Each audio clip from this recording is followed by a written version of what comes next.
A single mother with 4 children was turned away by every landlord in the city. Every single one. Later that night, the wife of the last man who had refused her was driving past a small park near downtown. Her headlights swept across a bench. She saw something. It was not a pile of old blankets. It was not a homeless man.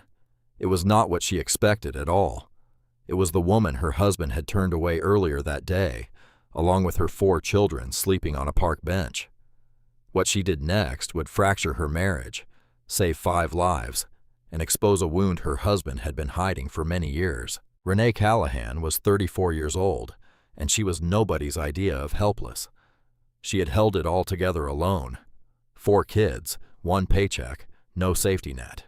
She worked as an administrative assistant at Regional One Health in Memphis. Not glamorous work, but steady and reliable, the kind of job that kept the lights on and the cereal in the pantry, and the rent paid before it was due every single month. Her ex-husband Derek had left when Nadia was a baby. He did not leave a note. He did not leave money. He did not leave an explanation. He just left. One morning, his side of the closet was empty. His car was gone. His phone was disconnected by midday. Renee did not fall apart. She could not afford to. She had an 8-year-old named Darius, who had started doing his own laundry without being asked, because he had seen his mother cry once, late at night, over a pile of unwashed clothes, and decided he would never let that happen again.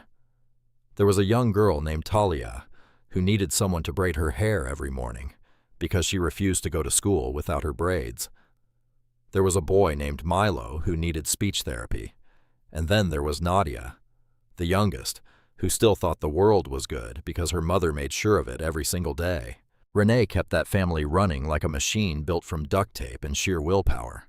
She meal prepped on Sundays, stretching bulk rice, frozen vegetables, and canned tuna. She cut the kids' hair herself using online tutorials and an inexpensive clipper. She walked long distances to work when the bus fare increased, because every dollar counted for essentials like diapers.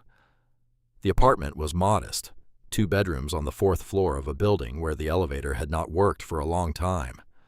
The hallway smelled like bleach and cooking oil. The bathroom faucet dripped in a rhythm she had memorized so well she could not sleep in silence anymore. But it was theirs, and that was enough. Then the building sold. New ownership, new management, new plans for renovation and higher pricing. The notice came. All tenants had to leave.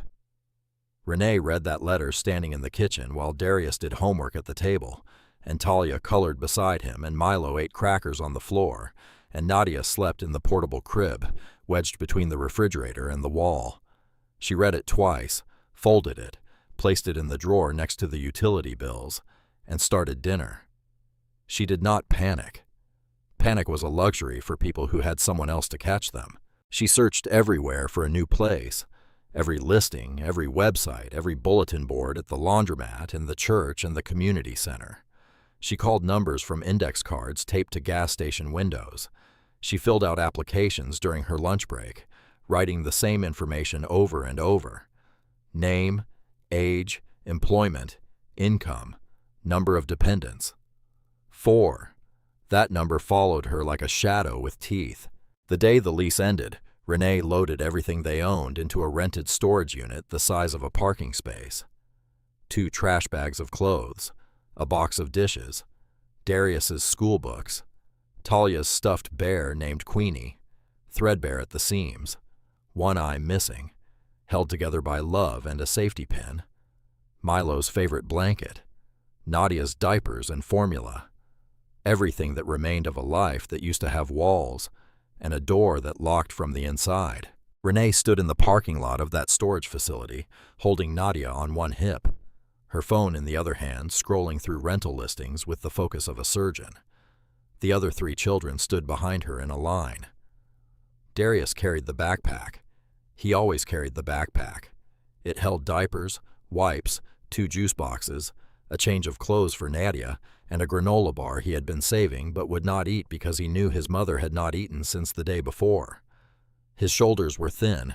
His back was straight. He was 8 years old, and he carried that bag like a soldier carries a wounded friend. without complaint, without hesitation, because someone had to. Talia held Queenie against her chest with both arms. Milo held Talia's hand, and Nadia slept on Renee's shoulder, cracker crumbs still on her lips, her small fist gripping the collar of her mother's shirt like an anchor. They looked, all five of them, like a family portrait, painted by someone who understood both beauty and breaking.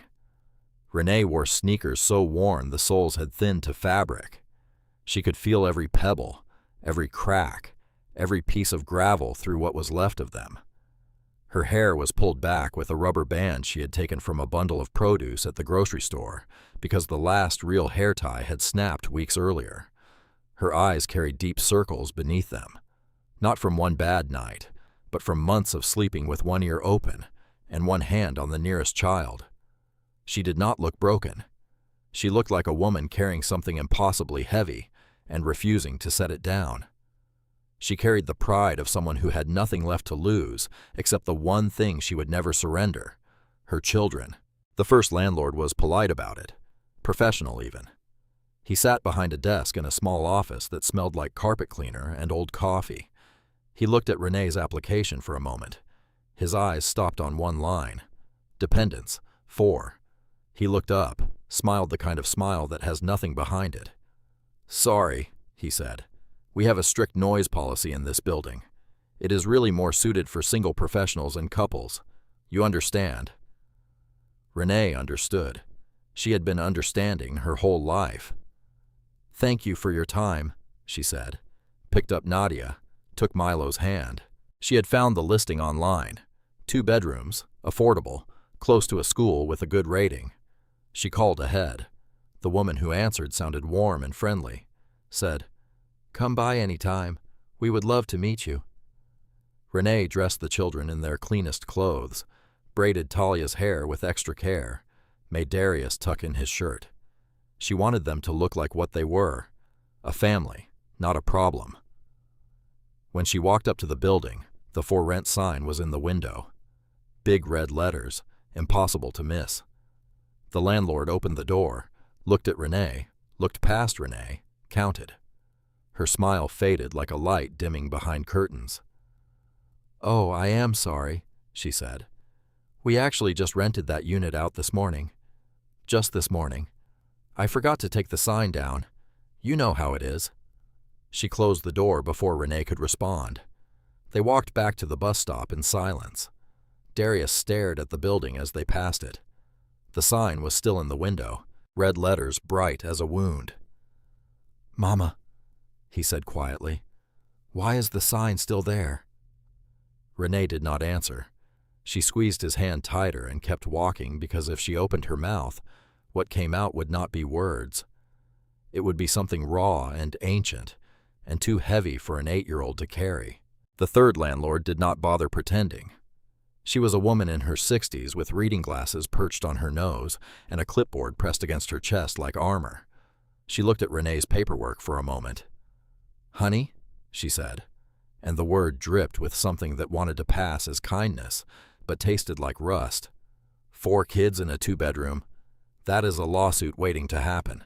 I am doing you a favor by saying no." Renee stared at her, nodded once, turned around. She did not argue. She did not explain. She did not beg because begging requires believing that the person in front of you sees you as human. And Renee had stopped believing that several apartments ago. The 4th time was the worst. Not because it was the cruelest, but because it was the closest she had come to hope. Grant Whitman, 52 years old, owned a small cluster of rental properties on the east side of the city. Nothing fancy, working-class housing, the kind of units where the appliances were older and the carpet had been replaced once in the last decade. Grant had spoken to Renee on the phone for some time. She told him everything, her income, her work history, her situation. She had been transparent because she was tired of surprises. He said, "Come by tomorrow. I have got a 3-bedroom that just opened up. Sounds like it could work." Those words, "sounds like it could work." Renee had replayed them in her head all night. She had not slept much, But when she did, she dreamed of a door with a lock and walls that stayed still. The next morning, she dressed the children carefully, made Darius wear his good shoes, the ones she had bought from Goodwill months ago that were already getting tight, brushed Milo's hair until it lay flat, changed Nadia into the cleanest onesie she had left. They arrived at the property. Grant opened the front door. He was a large man, broad shoulders, work boots, hands that had clearly built things and fixed things and carried things for decades. His face was open, not unfriendly. Then he looked past Renee. His eyes moved from Darius to Talia, to Milo, to Nadia. Something shifted behind his face. Not cruelty, something quieter, something that looked almost like fear. "I did not realize it was this many," he said. His voice was different now, tighter, smaller. "Mr. Whitman," Renee said, "they are well behaved. They are quiet. Darius helps with everything. I keep a clean home. I have never missed a rent payment in my life." Grant rubbed the back of his neck, looked at the ground, looked at the porch railing, looked everywhere except at the 4 children standing in a perfect line behind their mother waiting for another door to close. "I'm sorry," he said. "I just cannot take the risk. 4 kids, that is a lot of wear and tear, a lot of liability. You understand?" There it was again. "You understand?" As if understanding made it hurt less. Renee looked at him the way a person looks at the last exit on a highway before the road runs out. "Thank you for your time, sir," she said. She turned, took Darius's hand, took Milo's hand. Talia clutched Queenie against her chest. Nadia shifted on Renee's hip, reaching one small hand toward Grant's porch railing, grabbing at nothing. They walked away. Renee's back was straight. Her chin was level. Her eyes were dry. Grant watched them go. 5 figures getting smaller against the sidewalk, the smallest one looking back over her mother's shoulder at a house that would never be hers. He closed the door slowly, and something in his chest tightened in a way he did not want to name. That night, Renee sat on a bench in Overton Park and made a phone call she had been avoiding for days. The shelter was full. Many families on the waiting list. She called her sister in Little Rock. No answer. Called again. Voicemail. Called a 3rd time. Her sister picked up, voice tired, apologetic. "I am staying with a friend right now. I do not even have my own room. I am so sorry. I wish I could." Renee said it was okay. She always said it was okay, even when nothing was. She checked her wallet. A motel room for 5 people with a cot was more than she had. One night would leave her with nothing, and nothing was worse than not enough, because not enough still had a direction. The air settled around them like a cold hand, pressing down on bare skin, temperature dropping. The park was quiet. Streetlights hummed above the walking path, casting pale circles of yellow light on empty benches. Renee chose the bench closest to the streetlight. Visibility, safety, the logic of a mother who had learned to think like a soldier. She took off her jacket first, wrapped it around Nadia, who was already asleep in the stroller, mouth open, small chest rising and falling in a rhythm that Renee could hear even over the wind. Then she took the extra sweatshirt from the backpack and draped it over Milo, who curled into a ball on the bench without being told. He had done this before. Not here, but at bus stations, at hospital waiting rooms, on the floor of the shelter when all the cots were taken. Talia lay down next and pressed Queenie against her face, breathing in the smell of something familiar when everything else was foreign. Renee tucked the last clean blanket around her, a thin fleece with cartoon elephants that was too small now but still served its purpose. Darius sat on the edge of the bench, upright, watching. "You can lie down, baby," Renee said softly. "I am not tired," Darius said. And Renee knew it was a lie, but she also knew why he told it. Because someone had to keep watch, and at 8 years old, Darius had decided that someone was him. She sat beside him, put her arm around his narrow shoulders, and for a few minutes neither of them spoke. The crickets filled the silence. A car passed on the road beyond the trees, headlights sweeping briefly through the darkness before vanishing. Nadia coughed in her sleep, a wet rattling sound that made Renee's stomach clench. She reached over, adjusted the jacket, pressed the back of her hand against Nadia's forehead. Warm, not hot, not yet. Milo murmured something in his dream. "Mama." The word floated up from his sleep like smoke from a candle, shapeless and already dissolving. Renee did not cry.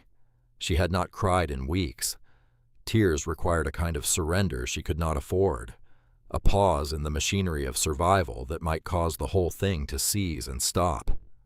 Instead, she planned. Tomorrow morning she would call the shelter again. She would try more listings she had circled on her phone. She would walk to the library and use the computer to search for emergency housing programs. She would ask the church on Lamar Avenue if they had any leads. Tomorrow, tomorrow, tomorrow. The word repeated in her mind like a heartbeat, not a hope, a mechanism. The thing that kept her legs moving and her hands steady, and her voice calm when every nerve in her body was screaming. She leaned back against the bench. The wood was cold through her thin shirt. Above her, the streetlight buzzed a faint electrical hum that sounded almost like breathing. She counted her children's breaths in the darkness. 1, 2, 3, 4. All still breathing, all still here. That was enough. For tonight, that was enough. Lydia Whitman was 49 years old, a retired nurse. Not retired by choice. Retired because her lower back had given out after years of lifting patients and standing through long shifts and bending over hospital beds in ways the human spine was never designed to endure. She and Grant had been married for many years, a solid marriage, quiet, the kind built on routine and reliability rather than passion. Grant fixed things.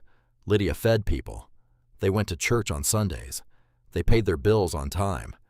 They did not fight often, and when they did, it was about small things. The thermostat, the yard, whether to repaint the kitchen this year or next. They did not have children, not because they did not want them, because the universe had decided 3 separate times that they could not keep them. The first time it happened early in the pregnancy. The doctor said it was common, said try again, said these things happen. Lydia nodded, went home, tried again. The second time came later, far enough along that she had already picked a name, far enough along that she had told her mother, far enough along that the loss left a shape in her body, a hollow that food and sleep and time could not fill. The third one nearly killed her. It happened in the middle of the night.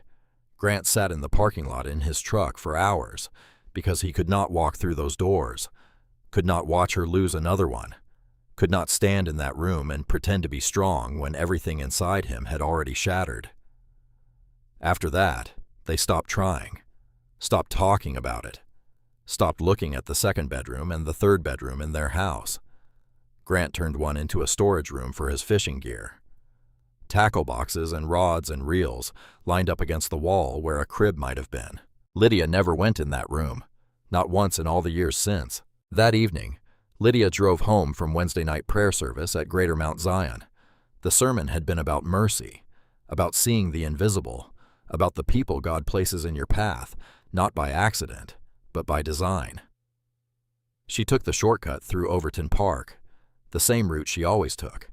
Windows up, radio on low, gospel station. The night was cold and clear and ordinary. Her headlights swept across the walking path, across the empty playground, across the row of benches near the old magnolia tree. And then she saw something, a shape on the bench. No, not one shape, several, small shapes bundled close together, too small to be adults, too still to be playing. Lydia slowed the car.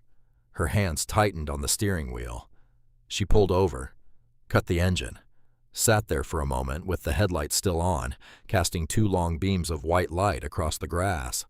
Her heart was beating fast, not from fear, from something deeper, something she could not name yet. She opened the door, stepped out. The cold hit her immediately, slicing through her coat, finding the gap between her collar and her neck. She walked toward this bench, slowly, the way you approach something fragile, something that might break or bolt if you move too fast. Far enough away, she saw them clearly.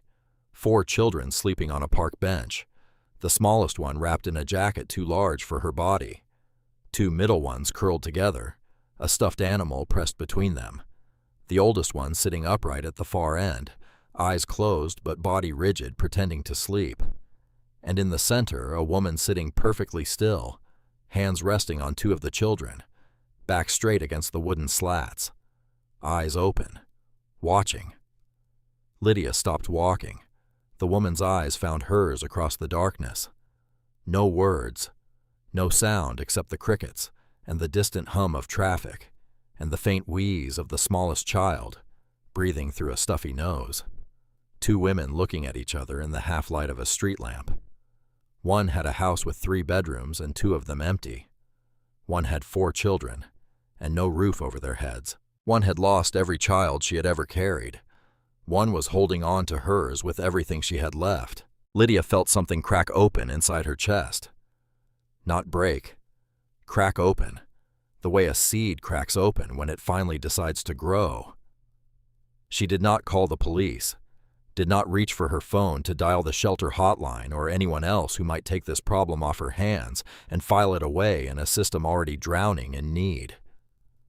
Instead, she stepped closer, close enough to see the woman's face clearly, close enough to see the exhaustion carved into every line, close enough to see the fierce, quiet dignity that held her spine straight, even now, even here, even on a park bench with 4 sleeping children and nowhere in the world to go. "Come with me," Lydia said. Her voice was steady, certain, the voice of a woman who had just made a decision so large it had not fully landed in her brain yet, but had already taken root in her bones. "All of you, right now." Renee stared at her, the kind of stare that measures danger and kindness and deception all at once, because when you have been turned away enough times, you stop being able to tell the difference. "I do not know you," Renee said quietly. "I know," Lydia replied, "but your babies are cold, and I have room." 6 words. I have room. The simplest sentence in the English language, and the heaviest thing Lydia Whitman had said in many years. Renee looked at her children, looked at the stranger in a church coat with kind eyes and steady hands, looked at the car idling by the curb with its headlights still on, still casting light across the dark. She made her decision the way mothers make all their decisions, not for herself, for them. Minutes later, Lydia pulled into the driveway of the house on Prescott Street. Grant's truck was gone. Poker night at his brother's place. He would not be back until late. She unlocked the front door and held it open. The warm air hit them first. Actual heat. Radiator heat. The kind of warmth that wraps around your body and loosens muscles you did not know you had been clenching for days.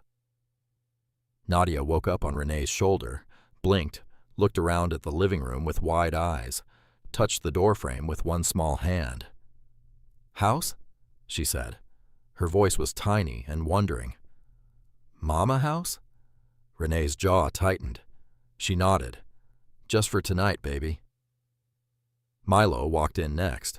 He approached the couch the way a stray animal approaches food left on a porch, slowly, ready to bolt. He touched the cushion with one finger, then sat down so gently it barely made a sound. He pulled his knees up to his chest and sat perfectly still, as if any sudden movement might make all of this disappear. Talia followed, clutching Queenie with both arms. She looked up at Lydia. "Can Queenie sleep on the bed?" Lydia felt her throat close. She nodded. "Queenie can sleep wherever she wants, sweetheart." Darius was the last one through the door. He stepped inside but did not go far. He stood a few feet from the entrance, back against the wall, eyes scanning the room the way his mother scanned the park, watching exits, measuring distance, calculating how quickly he could get his siblings out if he needed to. He was 8 years old, and he stood at that door like a sentry who had been on watch so long he had forgotten how to stand down. Lydia saw him, saw all of it. The tension in his small shoulders, the way his eyes moved, the way he kept his shoes on while everyone else had already taken theirs off. She did not say anything to him. Not yet. She knew better. Some children you have to earn. She went to the kitchen, boiled water, cracked 4 eggs into a pot, pulled noodles from the pantry. She made egg noodles late at night for 4 children she had met minutes ago, and her hands did not shake once.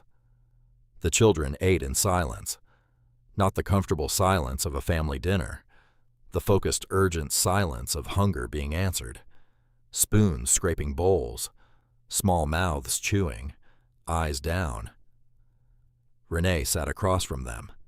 She did not eat. She watched them eat, the way she had been watching them do everything for months: sleep, walk, breathe, making sure each one was still alive, still whole, still here. Lydia set a bowl in front of her. Renee shook her head. "I am fine. They needed it more." Lydia sat down beside her, looked at her, not with pity, with recognition, with the steady gaze of a woman who understood sacrifice not because she had read about it, but because she had lived her own version of it. "When is the last time you ate?" Lydia asked. Renee paused. "They ate this morning," she said. Lydia's voice was quiet but firm. "I did not ask about them. I asked about you." The silence that followed was long enough to hold everything Renee had been carrying.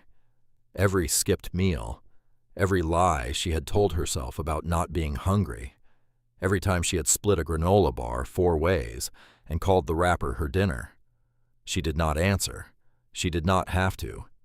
The answer was sitting right there in the bones of her wrists, and the hollows of her cheeks, and the way her body curved forward over that table like a tree that had been bending in the wind for so long it had forgotten what straight felt like.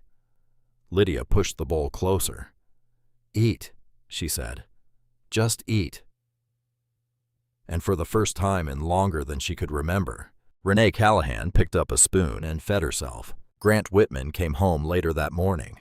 He had stayed late at his brother's after poker, slept on the couch, drove home with coffee from the gas station and the morning news on low. He walked through the front door expecting silence, expecting the house the way it always was, clean, quiet, empty. Instead, he heard something he had not heard inside these walls in all the years of living here. Children's voices. He stepped into the kitchen and froze. 4 children sat at his dining table. The smallest one was in Lydia's lap, eating Cheerios with her fingers and dropping half of them on the floor. A boy about 4 was kneeling on a chair, stirring a bowl of cereal with intense concentration. A girl, maybe 6, was braiding the hair of a stuffed bear propped up against the salt shaker, and an older boy, maybe 8, was standing at the counter washing bowls in the sink. Nobody had asked him to wash those bowls. Grant could see that immediately. The boy was doing it because it needed doing. Then Grant's eyes found the woman standing near the stove. She was holding a spatula, making eggs in his kitchen, using his stove, wearing the same clothes she had worn the day before when she had stood on his porch with 4 children and asked for a place to live. The woman he turned away. His stomach dropped, not with anger, with something colder. Recognition. "Lydia," Grant said. His voice was flat, controlled, the voice of a man trying very hard to stay calm. "What is this?" Lydia was sitting at the table with the smallest girl in her lap. She looked up at him. Her face was calm too. But underneath the calm, there was something else, something Grant had not seen in years. Resolve. "Grant," she said evenly, "this is Renee, and these are her children. They are staying with us." Grant set his coffee on the counter. The styrofoam cup made a small sound against the formica. He looked at Renee. Renee looked back. Neither flinched. "Can I talk to you?" Grant said to Lydia. Not a question. He walked to the back bedroom. Lydia set Nadia down carefully on the chair, making sure she was stable, and followed him. The door closed. "What did you do?" Grant's voice was low, tight, the voice of a man whose walls had been breached while he was not home. "You brought strangers into our house, Lydia. Strangers, with 4 kids. This is insane. Do you understand how insane this is?" "They were sleeping in the park," Lydia said. "On a bench. The baby was coughing." "That is not our problem," Grant said. And even as the words left his mouth, something inside him flinched. Lydia looked at him, really looked at him, the way she had not looked at him in years, not with anger, with clarity. "You made it our problem," she said. Her voice did not rise. It lowered, which was worse. "You looked at that woman yesterday.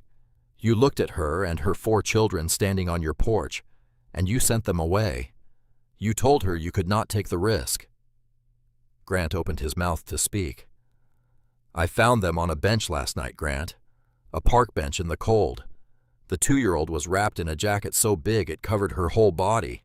The 8-year-old was sitting up, pretending to sleep, guarding his mother and his sisters and his brother in the dark. He is 8 years old, and he was standing guard. So yes, Grant, this is our problem. You made it our problem when you closed that door." Grant was quiet, the kind of quiet that fills a room the way water fills a jar. Slowly, completely. He was not a cruel man. He had never been cruel. He was careful, cautious, defended. His father, Raymond Whitman, had rented out houses on the East Side for many years.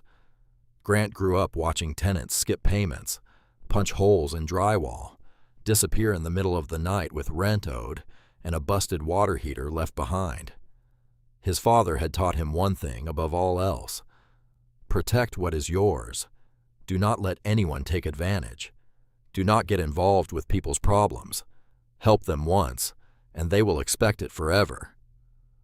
Grant had carried that lesson like a coat of armor for his entire adult life. It had served him well. His properties were maintained. His books were balanced. His risk was managed. But standing in that bedroom listening to his wife describe an 8-year-old boy standing guard over his family on a park bench, Grant felt the armor crack, just slightly, just enough to let in a cold draft of something he did not want to feel. He did not say yes. He said, "A few days. That is it. A few days.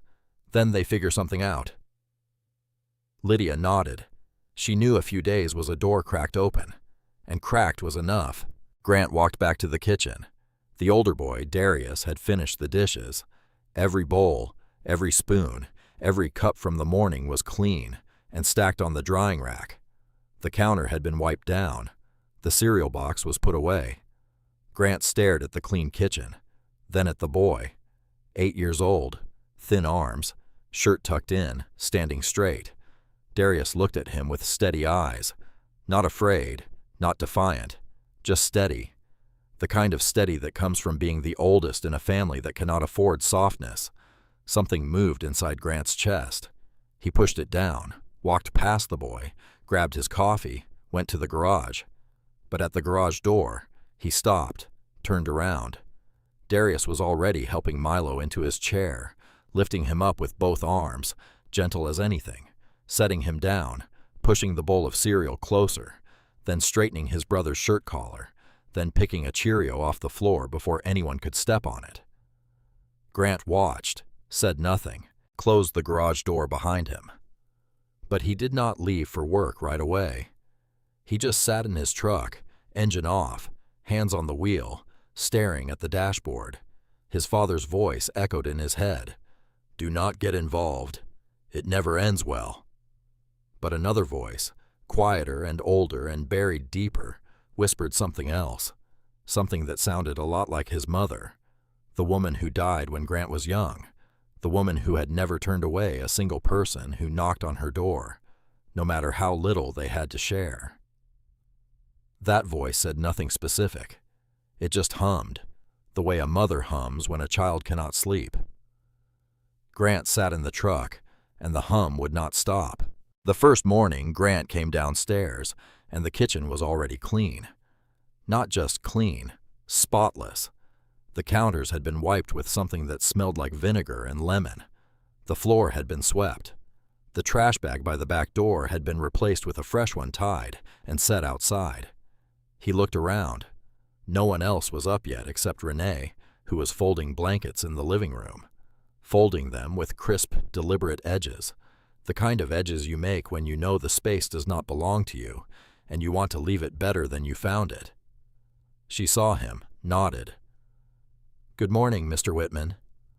Grant nodded back, said nothing, poured his coffee, went to the garage.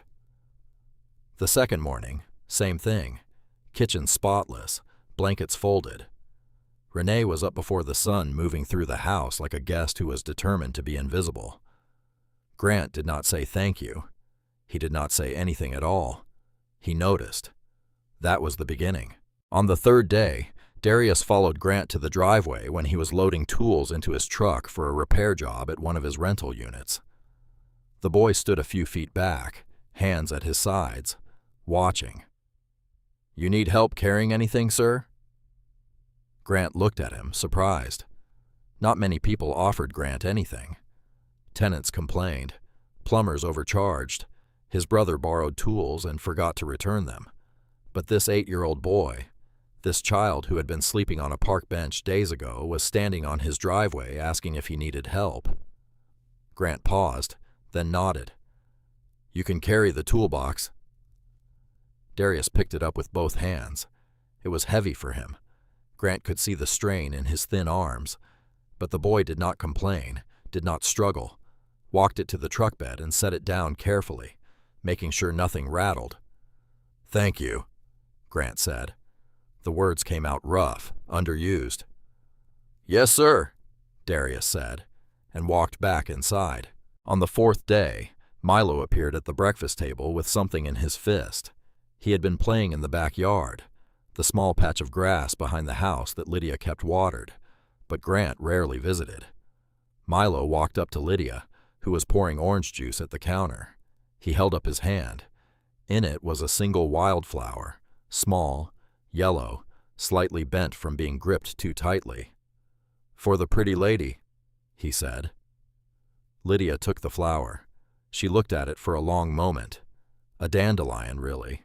A weed by most definitions, but Milo had picked it with intention and carried it inside with purpose and presented it with the solemnity of a man offering a diamond. Lydia turned away from the table, faced the window, pressed the back of her hand against her mouth. Grant saw it from the hallway. He saw his wife's shoulders tremble, saw her close her eyes, saw her hold a dandelion like it was the most precious thing she had ever received.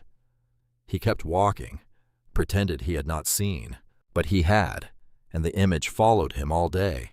The dandelion in Lydia's hand, the boy who had picked it, the look on his wife's face, like something frozen had finally begun to thaw. On the fifth day, Nadia said it. She was sitting on the floor in the living room playing with measuring cups Lydia had given her from the kitchen. She stacked them, knocked them down, stacked them again, knocked them down. The game had no rules and no end, and she was delighted by it. Lydia was sitting on the couch nearby, watching her the way she used to watch television, before television stopped holding her interest, with complete absorption, with nowhere else she would rather be. Nadia looked up, held out a measuring cup. "Liddy," she said. "Liddy, look." Lydia blinked. "That is me?" she asked softly. "I am Liddy." Nadia grinned, a gap-toothed, open-mouthed, 2-year-old grin that could crack concrete. "Lie-die," she repeated, and went back to her cups. Lydia did not correct her, did not say, "My name is Lydia," did not say, "Bessois, Mrs. Whitman," did not redirect or clarify or establish appropriate boundaries the way a reasonable adult hosting temporary guests probably should. She just sat there, on her own couch, in her own house, being called a name she had never had by a child who was not hers, and something settled into her chest that had been unsettled for many years. She did not tell Grant about it. Not that night. Not the next day. She carried the word privately, like a letter she was not ready to share. On the 6th day, Grant came home early and found Renee sitting on the back porch using a cracked phone connected to his Wi-Fi. She was scrolling through job listings. He could see the screen from the doorway. Indeed. Craigslist, Memphis City Jobs Portal. She had bookmarked listings and had applications open in separate tabs. She looked up when she heard him, immediately started to stand. "I can go inside if you need the porch," she said. Grant waved his hand. "Sit down. It is fine." He went inside, stood at the kitchen window, watched her through the glass, watched her scroll and type and scroll and type, with the focus of someone who treated job hunting the way soldiers treated missions. Systematic, relentless, no pauses for self-pity. She had not asked him for money, had not asked Lydia for anything beyond the basics. She folded her blankets every morning, washed her dishes immediately after use, kept her children quiet during the evening hours, applied for work every single day. She lived in his house the way a person lives in a borrowed coat, grateful, careful, always ready to hand it back. On the 7th morning, Grant came downstairs and the kitchen was clean. The blankets were folded.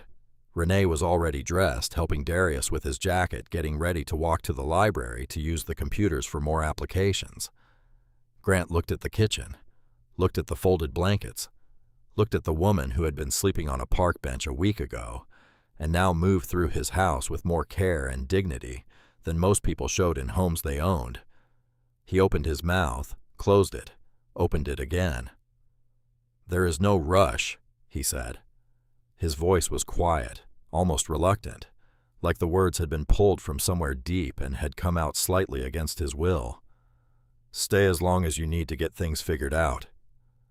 Renee looked at him, searched his face for the catch, for the condition, for the asterisk, found nothing but a man standing in his own kitchen, looking slightly uncomfortable with his own kindness. "Thank you, Mr. Whitman," she said. Grant nodded, poured his coffee, went to the garage, but for the first time in a week, he did not sit in his truck. He drove straight to work, and on the way he turned the radio off, drove in silence. Let the quiet fill the cab. His father's voice was still there, faint, familiar. "Protect what is yours. Do not get involved." But it was getting harder to hear, drowned out by the sound of a 2-year-old saying, "Liddy," by the sight of a dandelion in his wife's trembling hand, by an 8-year-old boy carrying a toolbox across a driveway without being asked. Grant drove, and for the first time in a very long time, he did not know what he believed anymore. And that not knowing felt less like weakness than it did like the beginning of something he could not yet name. It happened on a Tuesday night. Grant was out late fixing a busted pipe at one of his rental units across town. Lydia and Renee sat at the kitchen table after the children had gone to sleep, 2 mugs of tea between them. The house was quiet in the way only a house full of sleeping children can be. Not silent, breathing. Lydia held her mug with both hands, stared into it for a long time. Then she started talking. "We tried for many years," she said. Her voice was low, not sad exactly, more like tired. The kind of tired that comes from carrying a story you have told yourself 1,000 times, but never said out loud to someone who might actually hear it. "The first time I was 31, early, 8 weeks. The doctor said it happens, said try again, said it like he was talking about a recipe that did not rise. So we tried again." Lydia paused, took a breath. "The second time was worse. 14 weeks.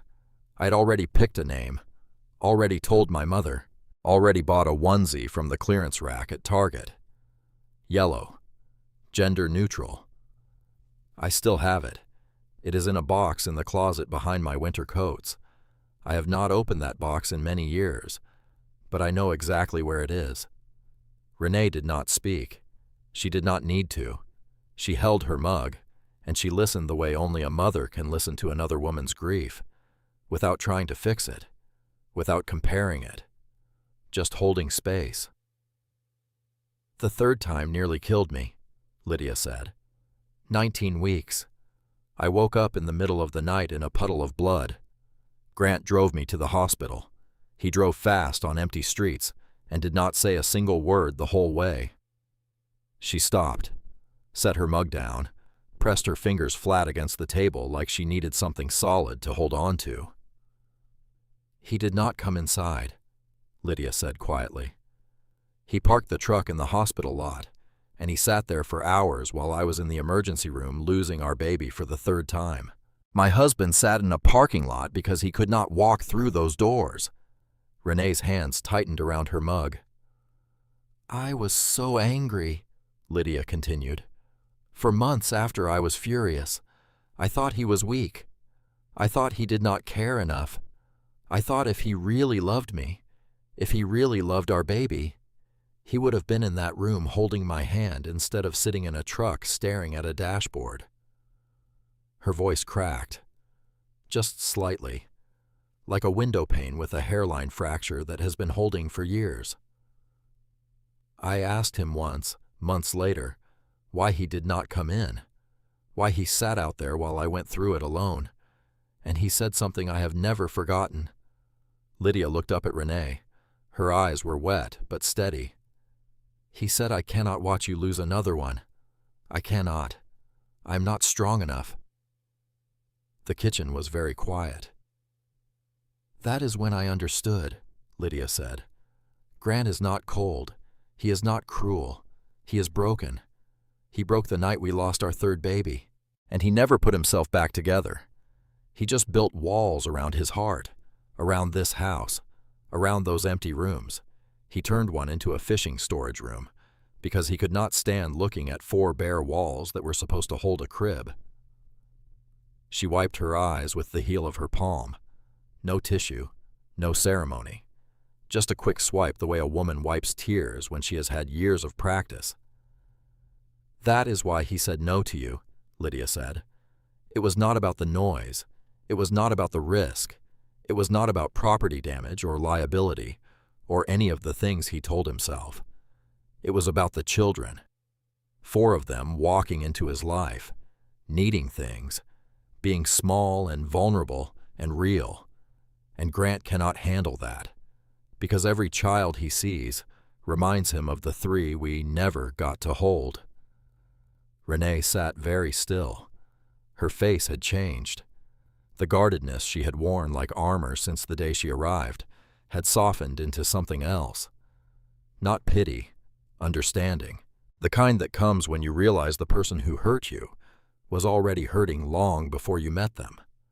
"He is not a bad man," Renee said softly. "No," Lydia said. "He is a scared one, and scared men build the tallest walls." If this story is touching your heart, subscribe and share it with someone who needs to hear it. Now, let us continue. Grant came home late that Thursday, past 10. The house was dark, except for the small lamp Lydia always left on in the hallway, the one with the yellow shade that made everything it touched look warm. He set his keys on the counter, hung his jacket on the hook by the door, walked toward the living room to turn off the lamp, and then he stopped. Lydia was asleep on the couch. That was not unusual. She fell asleep there sometimes watching television or reading the church bulletin. But she was not alone. Nadia was curled in her lap, the 2-year-old's small body pressed against Lydia's chest, one tiny fist gripping the fabric of Lydia's nightgown. Her face was tucked into the space between Lydia's neck and shoulder, the place where a child's head fits perfectly, the place designed by biology for exactly this purpose.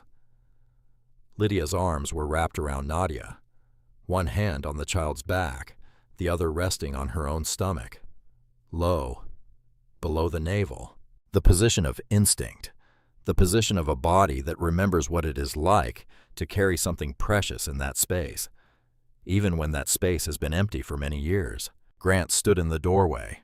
Neither of them knew he was there. Neither of them stirred. The lamp cast gold across their faces. Nadia's lips were parted slightly in sleep.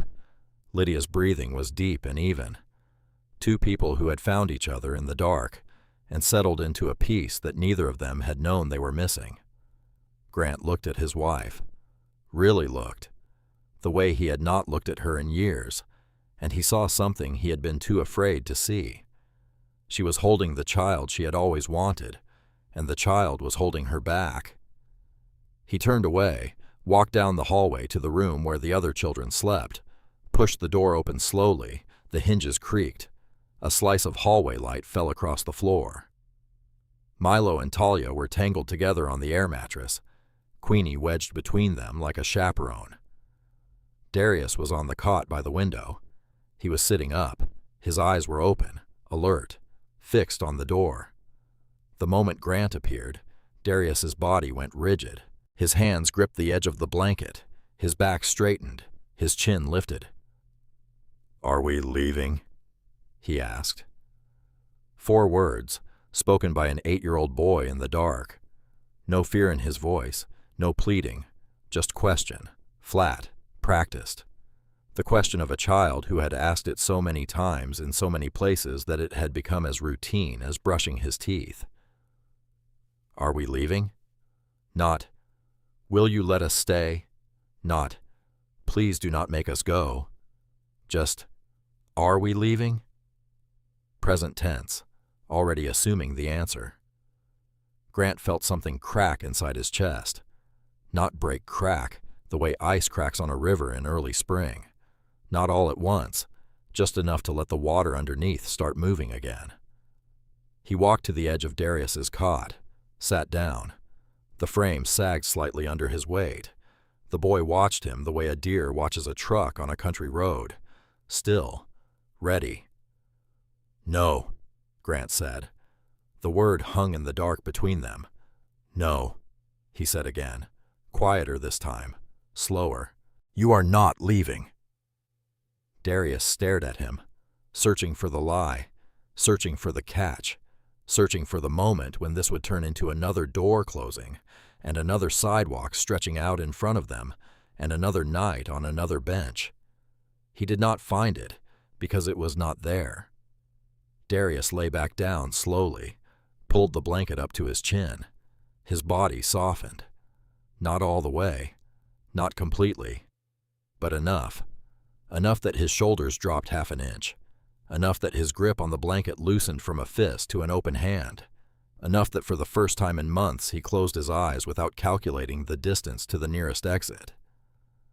Grant sat there for a while, in the dark, listening to 3 children breathe, watching the rise and fall of small chests under borrowed blankets. Then he stood, walked back to the living room, took the throw blanket from the armchair, and draped it over Lydia and Nadia. Carefully, the way you cover something fragile, something you have decided to protect. He went to the kitchen, sat at the table, the same table where Lydia had told Renee about the miscarriages nights earlier, the same table where Milo had placed a dandelion for the pretty lady, the same table where 4 children had eaten cereal their first morning while Grant stood frozen in the doorway. He put his elbows on the table, put his face in his hands, and for the first time in many years, Grant Whitman cried. Not loudly, not the way grief sounds in movies, the way it sounds in real life, in kitchens, at midnight, when no one else is awake, short, ragged breaths that a man tries to swallow before they become sound, shoulders shaking, jaw clenched, tears leaking through fingers pressed hard against eye sockets. He did not cry for Renee. He did not cry for her children. He did not cry because he had been wrong, or because Lydia had been right, or because the world was unjust, and he was finally seeing it. He cried for 3 babies who never took a breath. He cried for a yellow onesie in a box behind winter coats. He cried for a parking lot in the middle of the night, where he had sat alone, because he was not strong enough to watch his wife lose what they had both wanted, more than anything in the world. He cried for a room he had filled with fishing rods and tackle boxes, because empty walls were louder than any sound he could bear. He cried because a 2-year-old girl had fallen asleep in his wife's arms, and his wife had held her the way she would have held their own daughter, with her hand on her stomach, with her whole body curved around something small and warm and alive. Grant sat at that table until his breathing steadied, until the tears dried on his hands, until the kitchen clock read after midnight, and the only sound in the house was the radiator clicking and the wind pressing against the windows and the distant gentle rhythm of sleeping children. He stood up, washed his face at the kitchen sink, dried it with a dish towel, then he walked to the garage, opened the door to the storage room, the room that used to be a bedroom, the room that was supposed to be a nursery. He looked at the fishing rods leaning against the wall, the tackle boxes stacked on shelves, the old folding chair, the cooler. Years of things he had put in this room to fill the space where something else was supposed to be. He picked up a tackle box, carried it to the garage, came back, picked up another one, carried it out. He did not finish that night. It was late. He was tired. His eyes were still swollen. But he started. The next Saturday, Grant drove to the hardware store, came back with 2 gallons of paint, lavender. He had asked the woman at the counter what color girls liked. She said it depends on the girl. He said she is young and she carries a stuffed bear everywhere. The woman smiled. Lavender, she said. Trust me.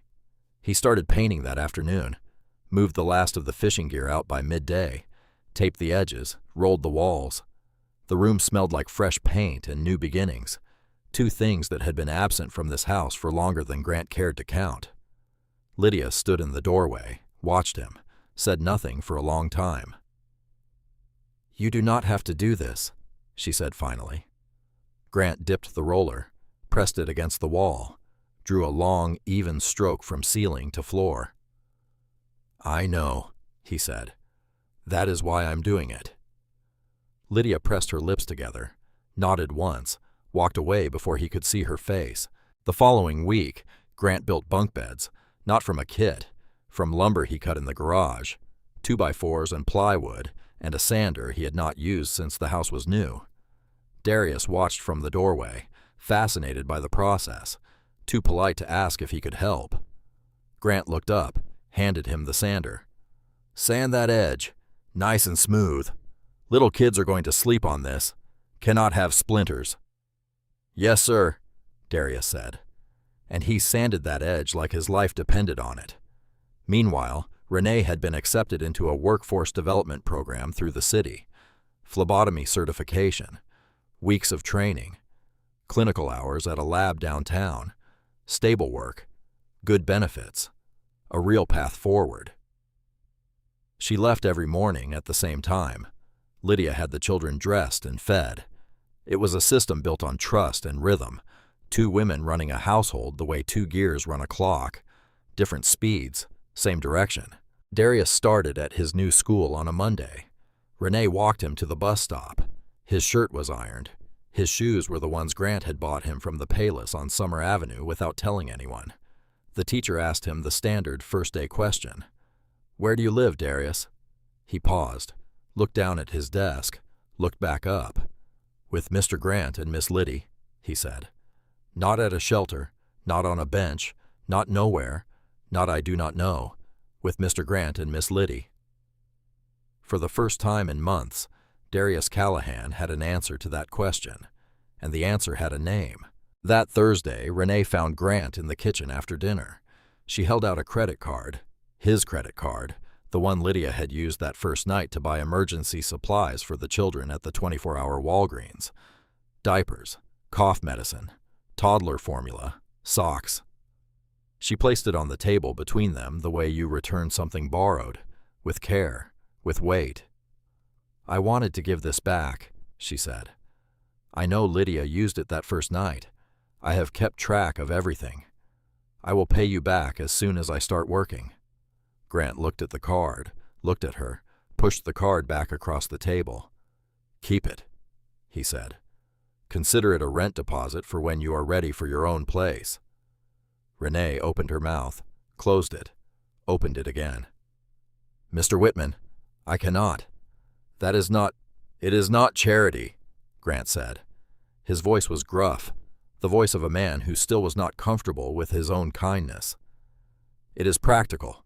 You are going to need first and last month's rent. Start saving, but do not rush. Take your time. Get stable first." Renee stared at him for a long moment. Then she nodded. "Thank you," she said quietly. Grant nodded back, picked up his coffee, went to the garage. That Sunday, Talia drew a picture. She had been drawing all afternoon, lying on her stomach on the living room floor with a box of crayons Lydia had bought her. She drew with the intensity of a surgeon, her small tongue poking out the side of her mouth, her eyes narrowed in concentration. When she finished, she held it up for everyone to see. It was a house, brown walls, a red door, green grass, a yellow sun, standard young child architecture. But in front of the house stood 7 people, not 5. 7. A tall woman with brown skin and 4 small figures beside her. That was Renee and her children. And next to them, 2 more figures. A large man with broad shoulders and a woman with a kind face, holding the hand of the smallest figure in the group. Talia had drawn all of them together. 1 line, 1 house, 1 family. Grant picked up the drawing, held it in both hands, studied it the way he had studied blueprints and lease agreements and property tax documents for many years. But he had never looked at any of those things the way he looked at this drawing. He looked at it like it was the most important document he had ever held, like it answered a question he had been too afraid to ask. He looked at it for a very long time. Then he set it on the refrigerator, held it in place with a magnet shaped like a fish, and walked away without saying a word. But the drawing stayed. And every morning when Grant poured his coffee, he stood in front of that refrigerator and he looked at a picture of 7 people, standing in front of a house with a red door, and something in his chest, something that had been frozen solid for many years, continued to thaw, slowly, steadily, the way spring comes to places that have forgotten what warmth feels like. Renee graduated from the phlebotomy program on a Friday in March. She wore a white coat they gave her at the ceremony. It was the first new piece of clothing she had put on in over a year that was not from a donation bin or a clearance rack. Darius sat in the front row. He did not clap when they called her name. He stood up, stood straight, put his hands at his sides, and watched his mother walk across that stage the way a soldier watches a flag being raised, with stillness, with pride so deep it does not need noise. Weeks later, she started at the hospital phlebotomy department, full benefits, regular hours, a schedule that let her drop Darius and Talia at school in the morning, and pick up Milo and Nadia from Lydia's by evening. Lydia's, not a daycare center, not a neighbor doing a favor. Lydia Whitman's kitchen table where Nadia ate her lunch every day in a high chair Grant had found at a yard sale and sanded smooth himself. The apartment came next. Grant had a unit open on the 2nd floor of his building on Prescott Street. 2 bedrooms, 1 bathroom, laminate floors, a kitchen window that faced east and let in morning light. Nothing fancy. Builder-grade countertops, basic fixtures, carpet that had been replaced twice in the last decade. He offered it to Renee at a rate below market. "Not charity," he said when she tried to argue. "You kept my house cleaner than it has been in many years. You are the best tenant I have ever had. I am being practical." Renee did not argue further. She had learned something about Grant Whitman over the past months. When he decided something, the decision was already made before the sentence ended. Arguing with him was like arguing with weather. They moved in on a Saturday. Grant carried boxes. Lydia organized the kitchen. Darius took charge of the bedroom he would share with Milo, arranging things with the precision of someone who had spent most of his life without a room to arrange. Talia placed Queenie on the windowsill of the living room, overlooking the street, like a sentry keeping watch. Nadia ran from room to room, opening and closing doors. The sound of doors fascinated her. Doors that opened and stayed open. Doors that closed and could be opened again. The concept of a door that belonged to her was still new enough to be thrilling, Then, Darius did something that stopped everyone. He walked to the wall of the bedroom, pressed his palm flat against it, held it there, felt the paint, the plaster, the solidness underneath. He turned to his mother. "This is ours?" he asked. His voice was careful, testing. "Like ours?" Renee nodded. Her lips pressed together. She could not speak. Tears ran down her face, and she did not wipe them because her hands were shaking, and if she moved them, she might collapse. Darius looked at the wall again, then at the closet, then at the floor. "I'm going to unpack real slow," he said quietly, "so it feels longer." A child who had learned to never get comfortable was teaching himself to stay. Grant changed his rental policies that spring, quietly. No announcement, no press release, no public declaration. He just stopped saying no to families with children. He converted 2 of his units into what Lydia called family-ready apartments. Wider doorways where strollers could pass through, cabinet locks in the kitchen, electrical outlet covers, a small fenced area in the back lot where children could play without wandering into the parking area. He lowered the deposit requirements for single parents, offered payment plans instead of lump sums, replaced the formal application process with something Lydia designed, a conversation. "Sit down. Tell me your situation. What do you need? What can you afford? Let us see what we can figure out." 3 families moved in that first year. A woman with 2 sons who had been living with her mother in a 1-bedroom, a couple with a newborn and a 3-year-old who had been on a wait list for Section 8 housing for months, a grandmother raising her twin grandchildren after her daughter's accident. Grant knew each of them by name. He fixed their faucets, replaced their smoke detectors, showed up on the 1st of every month not to collect rent, but to check if anything needed repairing. He never told any of them about Renee, about the park bench, about the night his wife brought a stranger's children into his house and cracked his life wide open, but they knew anyway, because Lydia told them. Not as a story, as a promise. This is a place where families are welcome. That is all you need to know. On Saturday mornings, Grant took Darius fishing. They drove to a lake outside the city. Grant's old rods and reels, the ones that had lived in the storage room for many years, filling space where a crib was supposed to be, now rode in the back of his truck next to a tackle box and 2 folding chairs. They did not talk much while they fished. Grant was not a talker. Darius was not either. They sat in comfortable silence, watching their lines drift in the water, waiting for something to pull. Once Darius caught a bass, small, maybe a pound. He held it up and looked at Grant with an expression Grant recognized immediately. It was the same look Milo had given Lydia when he handed her the dandelion. "Not look what I did. Look who I am with." Grant helped him unhook it. They threw it back, watched it disappear into the dark water. "Good catch," Grant said.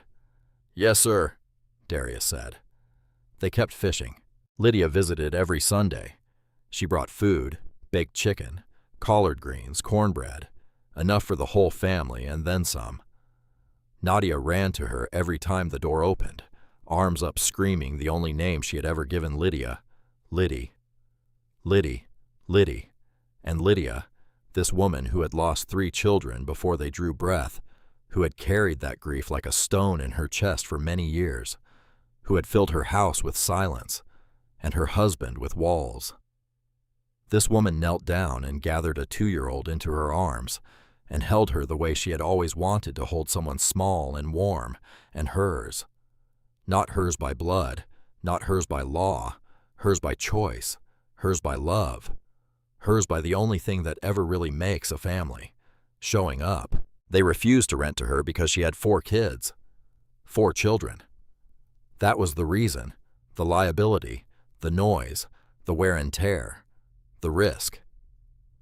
4 small bodies that took up too much space and cost too much to accommodate, and came with too many needs that no landlord wanted to manage. Every single door in the city closed on Renee Callahan because of those 4 children. But those 4 children were also the reason a retired nurse stopped her car in the dark and walked toward a park bench instead of driving past. They were the reason a man who had not cried in many years sat at his kitchen table at midnight and wept. They were the reason a room full of fishing rods became a bedroom painted lavender. They were the reason a marriage that had gone quiet found its voice again. 4 children did not destroy anything. They rebuilt everything. Renee did not need a billionaire. She did not need a miracle. She did not need a social media campaign or a viral moment or a lottery ticket or divine intervention. She needed one door to stay open long enough for her to walk through it, and Lydia needed a reason to open it. Grant built walls his whole life around his properties, around his heart, around those empty rooms that echoed with the absence of children he would never hold. He built them carefully, meticulously, the way he maintained his buildings, solid, secure, impenetrable. It took 4 children and a mother with nowhere to go to show him that walls only protect you from the things you need most.